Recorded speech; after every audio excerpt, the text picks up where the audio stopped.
Putin భాషలో తేడా ఉండొచ్చు కానీ అతని వ్యవహార శైలి, అతను మాట్లాడే తీరు ప్రస్తుతం ఈ యూరప్ దేశాలకి చెప్తున్నది ఒక నాటు భాషలో చెప్పాలంటే, అరే సన్నాసులు, ఇవాళ మనకు పుతిన్తో పెద్ద ప్రాబ్లం లేదు, రష్యా వచ్చి అమెరికాని ఆక్రమించుకోదు, యూరోప్ని ఆక్రమించుకోదు, ఎందుకు పుతిన్ గురించి ఆలోచించాలి, ఎందుకు రష్యా గురించి భయపడిపోవాలి, వాళ్ళు వచ్చి చేసేది ఏం లేదు, వాళ్ళు వచ్చి పీకేది ఏం లేదు. మనకి పెద్ద ప్రమాదం ఏంటది? చొరబాటుదారులు. యూరప్ సమాజం ఆ చొరబాటుదారుల సమస్య ఫేస్ చేస్తుంది. ఆ చొరబాటుదారులు చేస్తున్న అల్లకల్లోల వాళ్ళు ఫేస్ చేస్తుంది.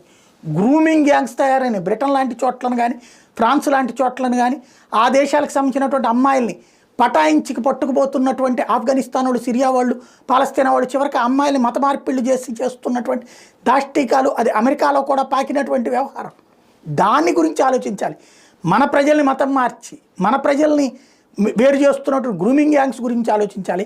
మన ప్రజలకి సంబంధించి మన దేశాల్లోకి చొరబడు